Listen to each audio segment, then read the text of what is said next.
Gobierno nunca dio explicaciones. Son fallecidos durante el COVID, decía, perdón. Pero es que esto, asociaciones, grupos de frustrados, ocurre cuando hoy el diario El País destapa la mentira del gobierno Ayuso. Ayuso sostuvo durante toda aquella pandemia que las residencias estaban medicalizadas, que había personal médico en aquellas residencias y que por tanto no se sacaba a los mayores porque allí se les podía atender, que no se les estaba denegando el servicio.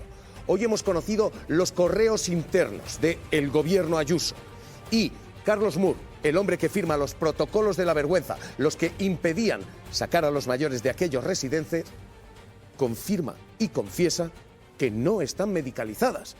Dice literalmente esto en ese correo. Yo trasladaría directamente de residencia a hospitales de apoyo. Cuando la Consejería de Políticas Sociales vaya dotando de médico-enfermera a sus residencias, plantilla diezmada por aislamientos, podremos comenzar con el proyecto concebido como residencias medicalizadas. Ahora mismo se sabe que no hay médicos allí, se dictan protocolos que impiden que salgan los mayores. Pablo Collantes, a esta hora lo que tenemos son revelaciones que destapan que efectivamente aquello era una práctica condena a muerte.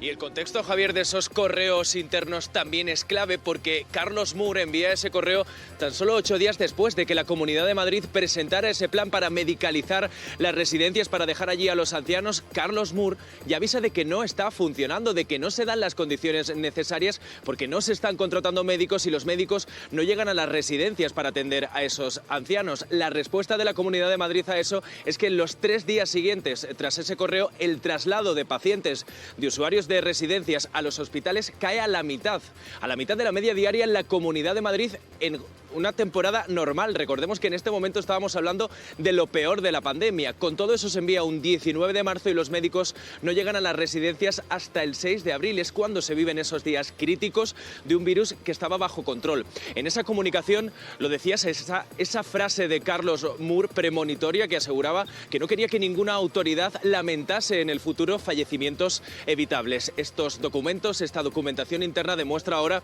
que hubo quien alertó, quien avisó de lo que estaba pasando y quien siguió, pese a todo, adelante con ese plan. Santaolalla, tú has estado muy en contacto con esas asociaciones de familiares. ¿Qué te dicen?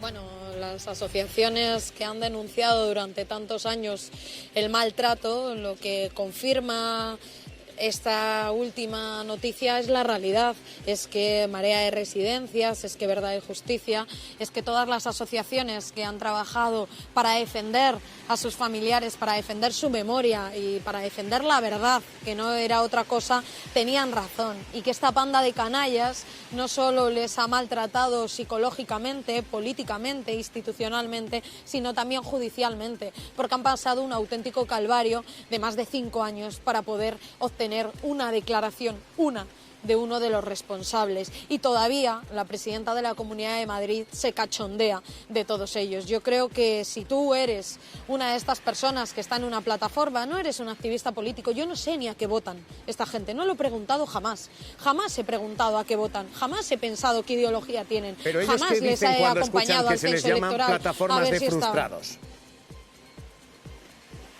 Ellos están dolidos, profundamente dolidos e indignados, porque lo único que quieren es reparar el daño que la Comunidad de Madrid ha hecho con su familia, con sus padres, con sus madres, que esta gente, en lo peor de la pandemia, mientras el novio de Ayuso se forraba y el hermano se forraba, esta gente perdía un familiar porque había una gestión negligente y unos protocolos de la vergüenza que aplicaban para sus familiares, no para los de la señora Ayuso, para los suyos. Entonces están claramente indignados y enfadados y tristes porque la política sea de esta señora tan feroz que les barra así. ¿Cómo va a ser una panda de rebotados o cómo va a ser una panda de víctimas politizadas si lo único que quieren es que vaya a ser juzgado y que ojalá sea condenado la misma persona que firmó el protocolo y que encargó el protocolo para que sus padres, sus abuelos, sus hermanos y sus madres muriesen?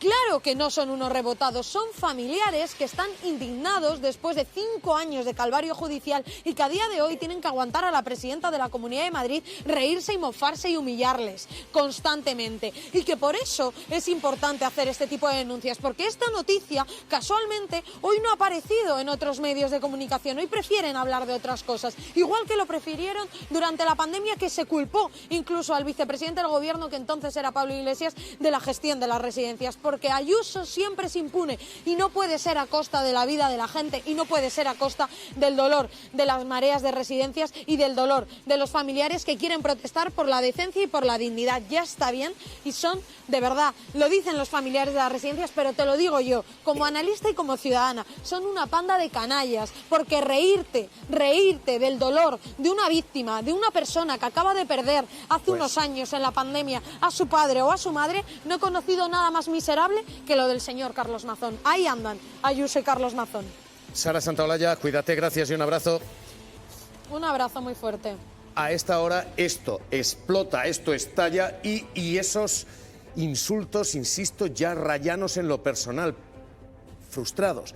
Todo esto estalla cuando la UCO pide investigar las comisiones de la pareja de Ayuso. Lo hace hoy. Hoy cuenta el diario Carla Cuña que ahora mismo lo que se está investigando es una compra que parece inflada para camuflar comisiones. El informe lo encargó el juez en junio, pero la UCO se ha puesto a indagar ahora en esa presunta comisión encubierta de €500.000 que habría dado Alberto González Amador al presidente de Quirón, Fernando Camino. Gracias a sus negocios, González Amador ganó €2 millones durante lo peor de la pandemia. El novio de Ayuso compró esta empresa que tan solo tenía un ordenador, 3 máquinas de depilación y ningún empleado. Había facturado en el ejercicio del año anterior €30.000, pero González Amador la compró por €500.000. Por eso el juez sospecha que pudo cometer un delito de corrupción en los negocios. Hoy le han preguntado a la presidenta de la Comunidad de Madrid por la declaración ante el juez de esta semana de un exalto cargo suyo, Carlos Moore, que fue quien firmó los conocidos como protocolos de la vergüenza, aquellos protocolos que prohibieron derivar a hospitales a personas mayores de las residencias madrileñas durante la pandemia. Tuvieran COVID o no tuvieran COVID, no se les podía derivar.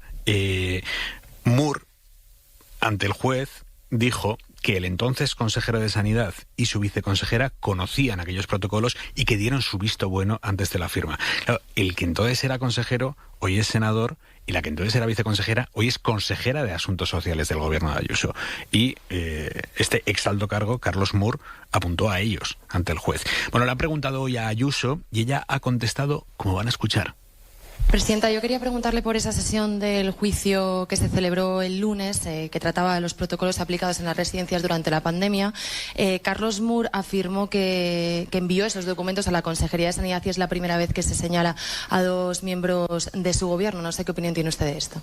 Gracias. Considero que la plataforma de frustrados de la izquierda madrileña y los activistas mediáticos que les hace el caldo gordo llevan 143 procesos judiciales perdidos en un país donde han muerto más de 120.000 personas y por lo que el Gobierno nunca dio explicaciones ni nunca trabajó realmente como hicimos las comunidades autónomas.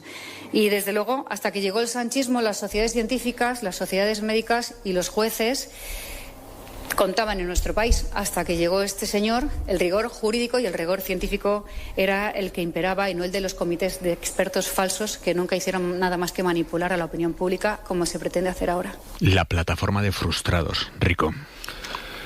Bueno, a ver, yo llevo, creo que ejerciendo el periodismo 35 años.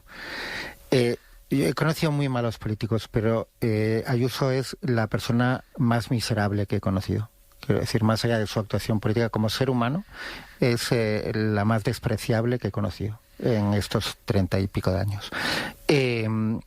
Llamar frustrados a personas que perdieron a sus familiares en una situación absolutamente agónica, que llevan 6 años luchando contra todos los elementos para que se haga justicia. O sea, simplemente desde el lado humano no se puede ser más miserable, no se puede ser más ruin. Desde el lado de del tema de fondo, hay una contradicción evidente entre lo que declaró Moore y lo que declaró Peromingo, que es el otro autor. Hay dos autores de los protocolos, uno el que lo firma, pero hay un ideólogo de los protocolos, que es Peromingo. La justicia tiene que investigar eso. En contra de lo que dice de los 140 archivos, es la primera vez, hay varios procedimientos en marcha, en los que se está investigando realmente la actuación de altos cargos del gobierno de Ayuso. La prueba es que es la primera vez que están imputados. Por lo tanto, no se les investigó nunca antes, porque si no habrían estado imputados para garantizarles sus derechos. Se investigó, hubo querellas contra Ayuso, efectivamente, pero esas se descartaron desde el momento. Investigar a Ayuso, investigar a su consejero, eso nunca se hizo. Se terminó investigando a médicos de las residencias que se han estado imputados, a geriatras, pero básicamente médicos y directores de las residencias. Esos casos se archivaron, eran por otros delitos. Ahora es la primera vez que se está investigando a altos cargos y bueno, vamos a ver cómo terminan los procedimientos judiciales, que algunos están en una fase muy inicial. Este, por ejemplo, que es lo que se llama el Juzgado de Instrucción 23 de Madrid, bueno, está en una fase completamente inicial en el que ha habido varias declaraciones, pero no se va a resolver ni mañana ni pasado, ¿no? Por desgracia, porque llevan 6 años en búsqueda de justicia los familiares, ¿no? Y el gobierno Ayuso, y con esto termino, sigue sin dar, 6 años después, ni una sola explicación sobre los hechos fundamentales de lo que ocurrió. No explicaron por qué no medicalizaron las residencias cuando aprobaron un plan para medicalizarlas, que ahí Moore tiene razón. Si se hubiesen medicalizado, el impacto de los protocolos habría sido muchísimo menor. No hay todavía ninguna explicación 6 años después de ese hecho. No han explicado por qué crearon un hospital de campaña que vendieron como un hospital milagro, como recordaréis, y ahí no llevaron ni a uno solo de los residentes enfermos, prohibieron llevar a ese hospital de campaña a residentes, y en las 6 semanas que estuvo abierto el hospital de campaña fallecieron más de 5.000 residentes sin atención hospitalaria. Y tampoco explicaron, y es el tercer elemento que está relacionado, une los dos anteriores, tenían en total 1.650 médicos y enfermeros a su disposición, que habían quedado libres porque no estaban en la atención primaria. Podían haberlos enviado a las residencias, es decir, las podían haber medicalizado, pero lo que hicieron fue enviarlos al IFEMA. O sea, enviaron al personal médico al IFEMA y luego impidieron a los residentes ir al IFEMA. Ni les medicalizaron las residencias, ni les permitieron ir al IFEMA.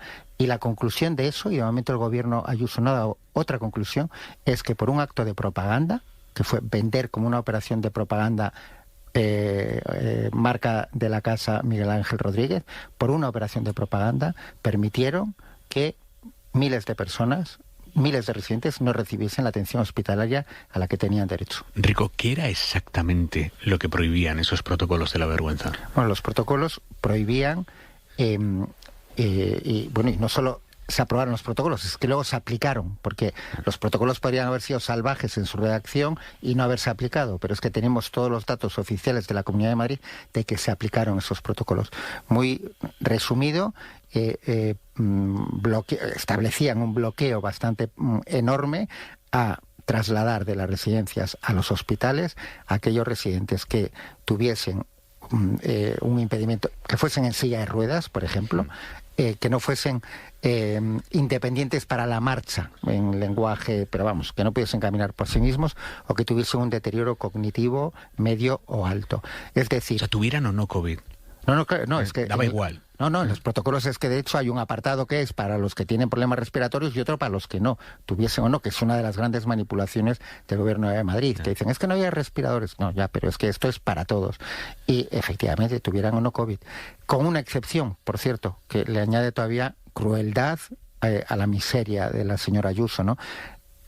Los protocolos no se aplicaron a los residentes que tenían seguro privado, porque eso se saltaron el circuito de los protocolos y con su seguro privado fueron a hospitales privados con ambulancias privadas. Para que nos hagamos una idea, el 80% de los residentes madrileños, aproximadamente el 80%, estaban en alguna de esas categorías de los protocolos. O no eran independientes para la marcha, es decir, iban con andador o iban en silla de ruedas, o tenían un deterioro cognitivo medio o alto, el 80%. Ayer por primera vez Carlos Moore reconoció que las residencias no estaban medicalizadas en la Comunidad de Madrid en lo peor de la pandemia. El caso que está en el origen de esta causa que se está investigando es el caso del padre de Ángela Armengol. ¿Qué tipo de atención médica recibió tu padre, si es que la recibió, en esa residencia? Ninguna, porque había sitios para verlos derivados a otros centros, lo cual se prohibió. Y las residencias nunca estuvieron medicalizadas, con lo cual pues se murieron completamente abandonados, ni siquiera tuvieron derecho a paliativos. En la residencia de mi padre murieron 90 personas. Entonces, aparte de la muerte, es la tortura anterior a la que fueron sometidos, con una crueldad, con un índice de crueldad que rebasa los límites. Cuando tú preguntaste a la residencia... Efectivamente. Oiga, ¿ustedes por qué no lo derivaron a mi padre a un hospital? ¿Qué te dijeron? Es que a nosotros no nos dieron ningún tipo de información, porque a mí si me llegan a decir, mira, si pagas, lo sacamos de aquí, pues hubiéramos pagado. Pero es que a nosotros no nos dieron ningún tipo de información acerca de nada. O sea, la opacidad fue tremenda. A mí se me ocurrió llamar a una ambulancia para que lo sacara de allí y me explicaron que el gobierno de la Comunidad de Madrid había prohibido completamente el acceso a las residencias. Sandra, que era especialmente importante, por un lado, la declaración de Carlos Moore ante la jueza, porque ha señalado directamente a miembros del entonces gobierno de la Comunidad de Madrid. Alguno de ellos hoy forma parte precisamente de ese gobierno. Y por otro lado, porque por primera vez ha reconocido que, en contra de lo que dijo siempre la Comunidad de Madrid, las residencias no se medicalizaron. Eso desde luego también es muy relevante. Él ayer manifestó de forma clara en varias ocasiones que los protocolos tenían sentido en tanto en cuanto las residencias fuesen medicalizadas, porque hay que recordar que los protocolos lo que hacían era impedir el traslado a determinados residentes en función de su deterioro cognitivo o sus limitaciones para las actividades de la vida diaria, y decían, o tenían el espíritu de decir, bueno, a esas personas mejor se las atenderá en las residencias, claro, siempre y cuando en esas residencias pues haya los medios suficientes, en fin, estén medicalizadas. Y ayer mismo reconoció que las residencias no se medicalizaron lo suficiente, y en concreto, hablando de esta residencia, Mavir Valdebernardo, él considera que no fue medicalizada. Por tanto, la conclusión es que si se aplicó el protocolo, es decir, esa persona no fue derivada al hospital y la residencia no fue medicalizada, lo que se produjo fue una discriminación. Vuelvo a la pregunta que os había lanzado antes. ¿Qué sucede cuando un político miente? Carlos Moore dice que no se medicalizaron las residencias. Entrevista con el diario El País, Isabel Díaz Ayuso, marzo de 2020. Las residencias de la Comunidad de Madrid en su práctica totalidad están todas medicalizadas. Se han medicalizado las que son públicas, totalmente dependientes de la Comunidad de Madrid, lo están, y las privadas concertadas. Exactamente. O sea, yo creo que precisamente por estar en la piel de 7.291 familias, necesitamos decir dos cosas. Primero, me cuidaría mucho de decir palabras como que falló.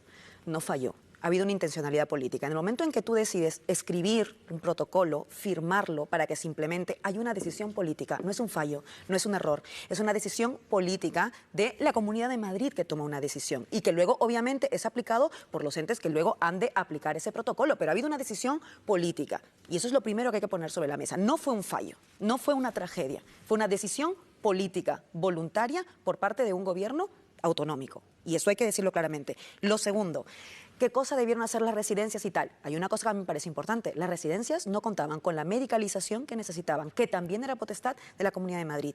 Me parece bien importante decirlo, porque esto quiere decir que hablábamos de personas que estaban en lugares que no tenían todo el equipamiento médico necesario para que pudieran estas 7.291 personas, más todas las demás que estaban en las residencias, recibir los tratamientos que realmente debían en las condiciones que debían. Eso también es una decisión política, insisto, porque uno puede decidir invertir en medicalizar o puede decidir pasar olímpicamente de esa medicalización. Lo mismo que pasa con los protocolos y, por tanto, no creo que haya fallos. Lo que estamos viendo claramente es que 5 años después, por fin, 7.291 familias están viendo que se abren investigaciones para poder responder a lo que ocurrió, pero que lo saben hace mucho. Yo quiero poner sobre la mesa valor del trabajo maravilloso, riguroso y tan necesario de un periodista como Manuel Rico, que no ha descansado ni un día en intentar dilucidar esto, pero que ha dado ya explicaciones. Yo sé que la justicia tiene que ir por sus fueros, muy bien, pero el periodismo también tiene que ir por los suyos, que es decir las cosas como son, decisiones políticas de alto nivel de una persona que sigue en el gobierno de la Comunidad de Madrid y que tiene sobre sus espaldas 7.291 vidas, y hay que decirlo así.